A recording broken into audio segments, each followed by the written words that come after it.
to Our Appalachia. My name is Phil Conn. I'm your host for this series, and as you know, we discuss various aspects of life and activities in the Appalachian South. Today we're going to discuss tourism in eastern Kentucky and other areas of the Appalachian South. And we have as our guest today Reuel Buchanan, who is a native of London, Kentucky, down in Laurel County, but he's now a Moreheadian. He's living in Morehead, Kentucky, and is serving here in Rowan County as the Executive Director of the Morehead Recreation, Tourism, and Convention Commission. That's an awfully long title, Reuel. Congratulations, you got it out. Just about, didn't I? Of course, I had to read it a bit, but I got there. So you are spending much of your time now promoting travel and tourism in northeastern Kentucky, but I guess related to that, you promote tourism throughout eastern Kentucky and the southern mountain region. Yes, Phil. I feel that when you promote one thing, you've got to promote another one. But just like your coat, you've got to have a sleeve on one side and a sleeve on the other side. Same thing with travel and tourism. Right.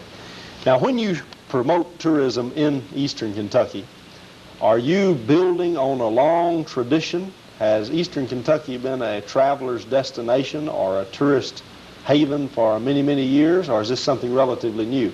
Very much. It's got all sorts of history to it, Phil. I think of the time, and I think the records here on the Morehead State University campus, that Indians were here more than 4,000 years ago. And you know, this is the happy hunting ground for the Indians. They would always come to, you might say, R&R, right. Rest and relax, and look for those animals to come by where they could get them and have them for winter food. So travel has been a great deal of the progress of eastern Kentucky. So that's about as long a tradition as you can have for tourism, I guess. That's right. It's prehistory so far as that goes. What do you feel attracted travelers, tourists to eastern Kentucky in the very beginning? You've mentioned hunting. Was it known as a particularly beautiful part of the country, or was it mainly for procuring foods or other type of staples? Probably the first tourists came to Kentucky was more or less for food, because they know that where the wilderness was, there was a lot of wild animals and a lot of game, which the Indians could get and take back to their camps in North Carolina and Tennessee and Ohio. Here again, looking back before the turn of the century, you know, back into the 19th century, I've read a lot of mention of different types of springs or spas, mineral waters in eastern Kentucky. Now, this is an attraction we don't hear much about anymore, but have you run across a lot of record of particular spas or mineral waters in this part of the country as a tourist theme? Yes, Phil, there's a lot of record there. The earliest record I can think of at the moment is a couple of places down in Laurel County on Rockcastle River. One known as Rockcastle Springs and the other known as Sublimity Springs.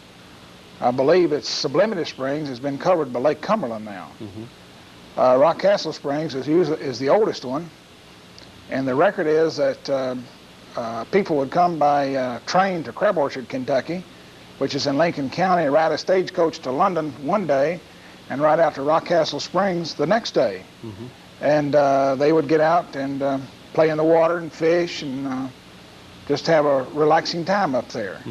One of the things I might add to that is the fact that Graham flour, whole wheat flour, was first manufactured at Sublimity Springs by a Dr. Graham.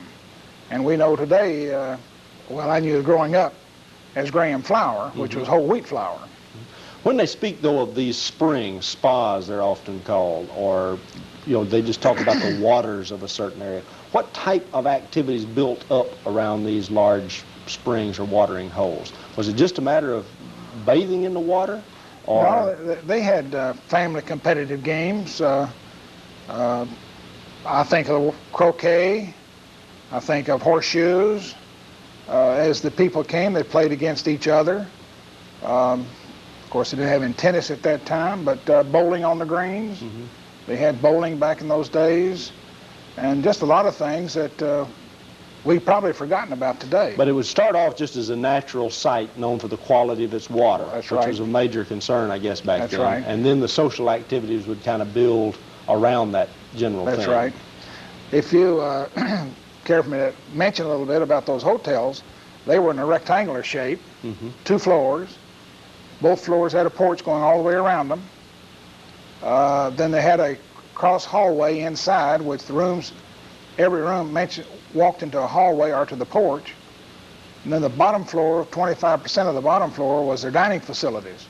And it was just a big country gathering for people to come and sit down and pass the beans, pass the beef, pass the corn, pass this, you know. And would some people spend a large part of the summer at these locations? Yes, yes, they would. 2 to 3 weeks. Another thing that interested me in reading on these things, Phil, is the fact that I have encouraged extending the tourist season from Memorial Day, which is now from Memorial Day to Labor Day. But they began the 1st of May and went the last of September back in those days.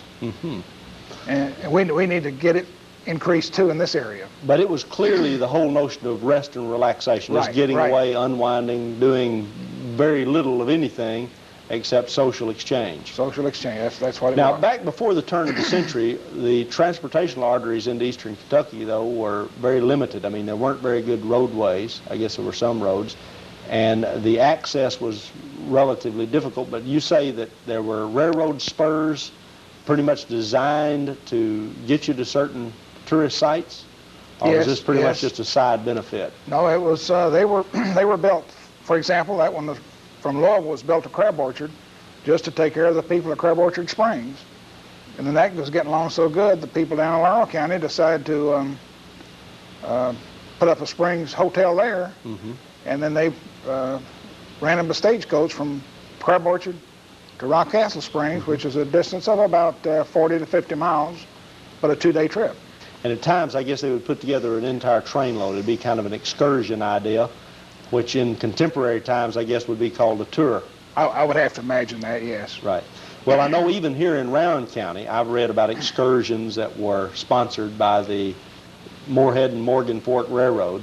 And they, of course, would take picnickers, you know, well up into the hills of Morgan County and Rowan County for a day in the woods. So I guess train travel was one of the best access. Well, back when I was growing up, I remember excursions going from London to Middlesboro to Cumberland Gap and back. In fact, that's the only one I knew went into eastern Kentucky. I've heard of other excursions that went from London to Cincinnati for a baseball game, for example. Well, so far as natural wonders go, what are some of the oldest and most prominent features that we have in eastern Kentucky? And how far back do they go? I'm thinking now of maybe major waterfalls or rock formations of one type or another. Well, you have Cumberland Falls. Right. You have, I'm going back and say, the Seven Sisters in Harlan County, which is cliffs running along the railroad. Now that's, there's no waterfalls there. But then you think over here in Morgan County, there's the, forget that name of that falls, but there's one over there. And then you got this one right here that's in Jackson County. So they're scattered all over, but a lot of them are drying up due to the fact that the reforestation has come along and taken the timber out and therefore drying up the creeks. It's changed the water table. In effect. Right, and also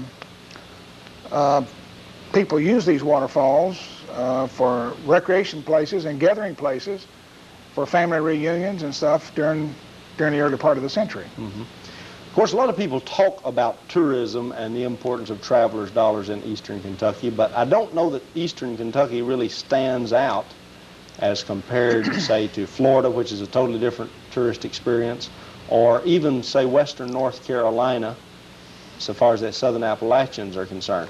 Is that due to limited facilities or limited sites in our area, or do you think we just haven't begun to promote our tourism potential? We have not promoted our tourism potential whatsoever. I've got to go back quite a bit and talk about my experience at London in Laurel County, because I got interested in tourism back when 25 was first being built, and the old Dixie Highway Association, and then the Kentucky 80 Association. London would not be where it is today had it not been for the travel industry. I remember that, and that's including the industrial industry too, because the people that has come into London because of industry has come there because of the tourism potential. That may sound a little funny, but really, if you can't attract people, then you can't attract industry. Well, I think that's particularly true even down around Lake Cumberland, you know, Pulaski County, and that's very true. Areas very true. like that have taken off in a big way once man-made lakes have been established at times. That's very true. Very true. What do we have worth promoting in eastern Kentucky by way of tourism, though? We've talked about kind of the scenic wonders, but here again, a lot of areas have scenic wonders, and we're not likely to have anything that rivals the Grand Canyon, say, for what it is, and no fall is going to be bigger than Niagara Falls. And of course, a lot of folks would say that there are even mountains that are more awesome than the mountains we have in eastern Kentucky. So what do you feel our greatest unrealized potential is in terms of attracting tourists? Phil, the people travel for three reasons. They travel for culture, they travel for historical, they travel for panorama views. We have all three of them here. I don't know whether you have been there or not, but if you go out a little bit past Triangle Towers up here, you can see some cliffs that can't be seen anywhere else. They're beautiful cliffs. Well, I can't explain it to you. Then you get up on these knobs and look over. You can get down here on Ambergy Knob, and you can look to the west and probably see, on a clear day, could see Lexington. To the east, I don't know how far. To the north, if there was something sticking up on the Ohio River, I'm sure you could see that. But we have these things that's very, very informational and inspirational. And this is what the tourist is looking for. We don't appreciate what we have. Now, we take off and go up somewhere else. What a beautiful area that is. We've never seen that before, so therefore it's different. Now, those people living in that area come to our area and look at it, and they say, there's nothing like that. We don't have anything like this in our part of the country. When I would say the same thing when I go visit them. So we just don't tell people what we've got. Mention, though, history and culture so far as their role as attracting tourists is concerned. What do you mean by the culture being a major tourist attraction? Well, culture part of it is the family part we used to have and get together and go. There used to be several artesian wells in the area. Now, of course, artesian wells is where water automatically sprung up out of the ground because of the water pressure back up here on the hill. We would go to springs. Mentioned artesian wells is a place, Artemis, in Knox County, and we would always go up there. Dishman Springs. Now, when you're getting into talking about culture, I think sometimes you go into the home. How does the wife sit there and mix dough with her hand in a wooden bowl? How do they wash their feet? Do they take their shoes off and go out in a creek? How do they prepare their food for winter storage? This You're actually just talking about the traditions, the way of life, and they are very fascinating to folks from outside the area. Right. Have we really moved, though, to capitalize upon the distinctive way of life in the southern mountains? In other words, how could a fellow from Massachusetts or Minnesota really get a full view of southern mountain life with all of its color and tradition? Well, this is a place we are falling short in. It's a type of thing, packages have to be worked up so that they can read what they want to see. I mean, what we have to show them, and they can decide whether they want to come and see it. I'm very much interested in that picture you have on your wall of that man and wife sitting on the porch. This is the type of thing people in the cities would like to come and see, I think. They're not used to this. It's a different view of their imagination. And then maybe the old barber cutting hair with scissors and a comb. They don't see that in the larger, where there's more population. But you can find this type of thing in eastern Kentucky. Marbles. I've tried to find where people have been playing marbles lately, but I can't even find that. But that would be another thing that the tourists would be interested in, seeing a bunch of kids playing marbles in the school ground, or marble peg. There's no doubt from the literature about the southern Appalachian region, whether you're talking about novels or nonfiction, that nationally, people are fascinated with Appalachians and the Appalachian experience. Very true. Seems to me, though, that we've been somewhat reticent, to push our traditions as opposed to trying to speak of the progress that we have made in one area or another. So how does a locality really seek out that which is fascinating and positive about its culture and package it or put it out for tourists to enjoy? Phil, that's a hard job too.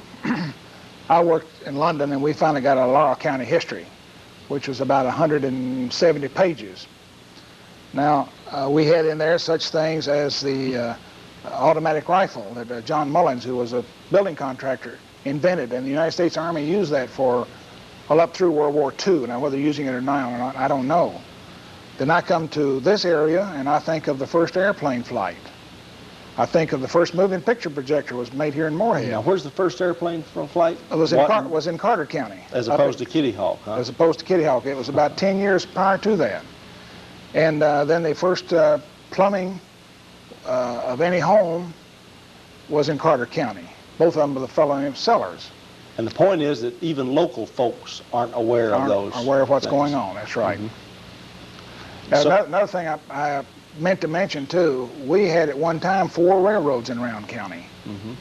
And very few people even know that and what they were here for. And this is something interesting that we should know, that if a person walks in our place of business, we can tell them about. But somewhere or another, we just have not gotten the information to these people to tell other people. An experience I had at London when I was in the printing business down there, and newspaper business, the Swiss colony was established in 1880, I believe it was, and things got kind of interesting. And about the middle of the 30s, well, we produced a little booklet about the Swiss colony, and we passed it out at service stations, and these people went to the Swiss colony and bought their cheese and their milk, and it's something that tourists like to see and like to do. Now, this is what things that all communities need to do, is to get a little something about each community and hand it to the traveling public and say, this is what we've got here, stay another day with us. I'd like to remind our audience that we are talking to Reuel Buchanan, who is discussing with us various aspects of tourism in eastern Kentucky. Let me ask you about an area that's somewhat controversial. I've heard a lot of people in the tourism area say you've got to make a choice. You can decide that an area should be heavily industrialized, that you want a lot of plants and a lot of industrial jobs, or you want to keep the surroundings pretty much the way God created them, all the pristine beauty of unspoiled woods, and that the two are not really that compatible. The point I'm getting at, a lot of folks think that coal is Kentucky's ace in the hole, and particularly in southeastern Kentucky, they think that folks aren't likely to come to the mountains where coal is being mined as contrasted to mountains that have not been ripped up through mining practices. Give us your insights on that whole area of discussion. Well, I feel industry is really a travel attraction, tourist attraction, as well as the beauty. I use this for an example. There may be a fellow working in the Chicago area, Cleveland area, that all he does is put a nut on a bolt.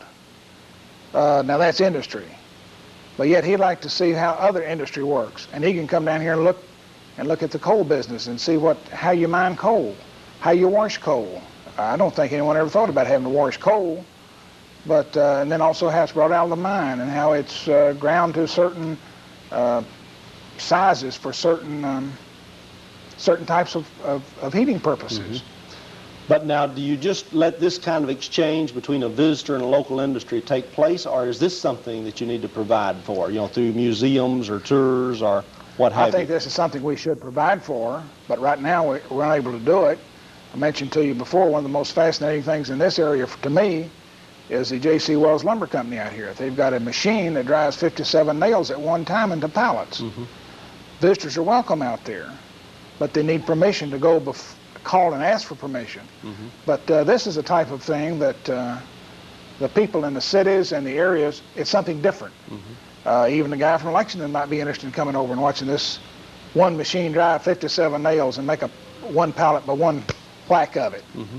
When a tourist comes to eastern Kentucky, though, for 2 or 3 days, and let's assume this is a couple that doesn't have family, doesn't have a great deal of prior knowledge of eastern Kentucky, do they know pretty much what they're up to? I mean, they know where they want to go and what they want to see? Or are they, in effect, checking into the Holiday Inn and asking the fellow at the desk, what can I do in this area?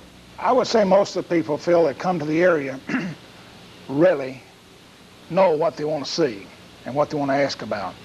But you will find that occasional purpose of a person that comes in that may have a half a day, maybe a half a day ahead of your schedule, that might want to find something. Then this is the time the people at the restaurants and at the motels need to know, as well as the service stations, what there is to see.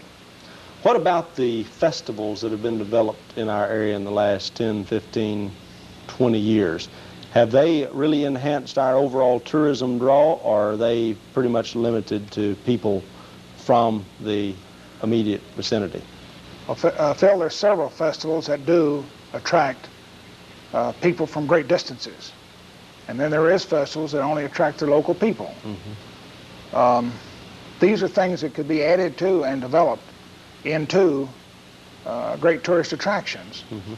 But they've got to be a type of thing to entice people to come in. They have to be something different. I think they've got to be changed a little bit now. I kind of feel we've run the arts and crafts thing just a little bit, maybe too far. Maybe if we back up on it a little bit and let that be kind of a sideline and develop into some other type of thing. I think of the quilts and Africans, for example. I think we can make a big play on quilts and Africans in this area as an Eastern Kentucky heritage. Whose place is it, though, say in Eastern Kentucky, to take the initiative in conceptualizing or packaging a tourist operation? Is this something for the public sector to do, so far as pulling in the history and coming up with a process or procedure by which you can experience the culture? Or do you see this pretty much as a private sector, an entrepreneurial task?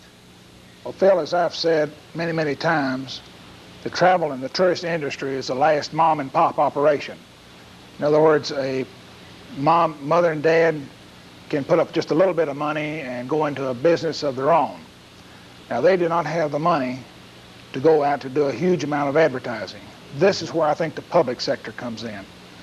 They need to get together and develop these things to see, develop these booklets, these pamphlets, these programs, so that they can pass these out at travel shows, at AAA offices, and various places who are interested in travel and promoting travel. And then mom and pop is going to reap rewards when these people just come to the area. I like to say that I think it'd be nice for somebody to come in and order a bologna sandwich with strawberry pop. Now, you don't hear that anymore. It's always a cup of coffee and a hamburger. But yet a bologna sandwich and a bottle of strawberry pop is different. It's a recreation type thing. Do we have potential here, though, that is major in significance? In other words, could tourism become, say, the second largest area of income, say, behind coal and other industry like wood products industry in eastern Kentucky? Or are we talking about something far more modest than that? Phil, I hate to destroy your playground, but outside of Morehead State University, the tourist dollar is the biggest dollar in Round County, with $2 million of it. Are you serious? Head of the wood industry in this Right. Okay. We have something less than 500 people employed in Round County. The travel industry does. Right. The tax base of the tourist businesses put a tremendous amount of money into our government. I'm wrong. It's a $7 million industry. I'm sorry.